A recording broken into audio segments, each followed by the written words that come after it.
আসসালামু আলাইকুম। আজ আমি আপনাদের সঙ্গে কোনো রেসিপি অথবা নাচের ভিডিও শেয়ার করব না। আজ শেয়ার করব আমার ঘরের অ্যাকোয়ারিয়াম যখন ময়লা হয়ে যায় সেটাকে আমি কিভাবে পরিষ্কার করি।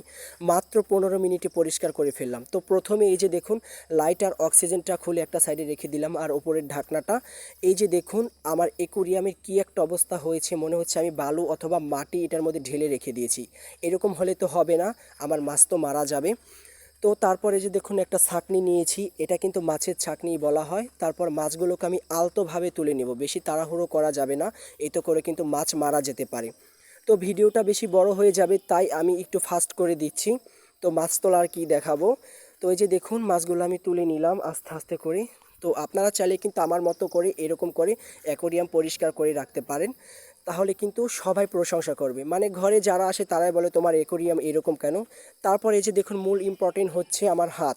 মানে হাতে আমি ময়লা ভরতে দেবো না, মানে মাছের মলমূত্র এগুলো যাতে আমার হাতে না আসে। তাই আমি ডাক্তারের দোকান থেকে একটা গ্লাভস নিয়ে আসলাম।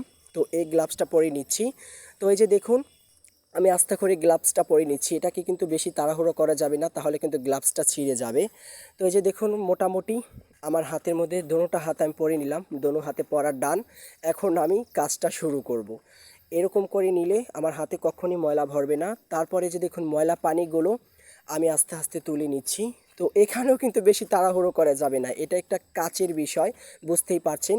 তা আমি একদম আস্তে আস্তে কাজটা করেছি, মানে সারাটা দিন লেগেছে আমার, সরি, মানে সারাটা দিন লেগেছে আমার এর পিছনে খাটতে খাটতেই। তো মাত্র 15 মিনিটে কিন্তু আমি এটাকে পরিষ্কার করেছি। মানে সারাটা দিন লেগেছে কোনটা কোথায় বসাবো এরই জন্যে। তারপরে আমার ঘরের কাজ শেষ, এখন আমি বাইরে চলে আসলাম, একটা বস্তা কেটে নিয়েছি। তো এখানে কিন্তু কোনো প্রকারে সাবান ইউজ করা যাবে না, এতে করে কিন্তু মাছ মারা যেতে পারে।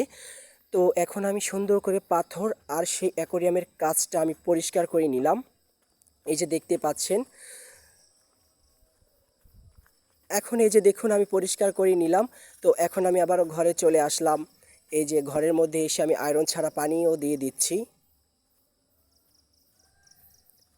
তো আপনারা চাইলে কিন্তু এভাবে পরিষ্কার করতে পারেন, আমি আবারও বলছি। তো আরেকটা জিনিস খেয়াল করছেন নিশ্চয়ই, যে আমার হাতের গ্লাভসটা আমি খুলে রেখেছি। তো এখন আর এটা দরকার নেই। তো এখন আমি আস্তে আস্তে করে মাছের মধ্যে যেই মাছটা রাখবো সেখানে আমি পানি দিয়ে দিলাম কিছুটা, তারপর আস্তে আস্তে করে আবারও পাথর দিয়ে দিচ্ছি। পাথরটা আমি এরকম পরিষ্কার করেছি, একদম রূপার মতো চকচক করছে দেখতে। এখন আমি এখানে দিয়ে দেব কিছু কেমিক্যাল, এতে করে আমাদের মাছের এটা পরিষ্কার থাকবে।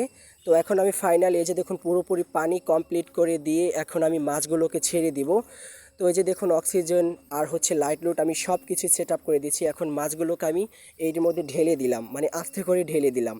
তো এই যে দেখুন ফাইনাল লুক। তো কেমন লাগছে এটা অবশ্যই একটু কমেন্ট করে জানিয়ে দেবেন। আর প্লিজ আমার চ্যানেলে নতুন হলে একটু সাবস্ক্রাইব করে দেবেন আমার চ্যানেলটা। আর আমার ইউটিউবের বন্ধুদের বলছি আমার ফেসবুকে একটু ফলো দিয়ে দিবেন।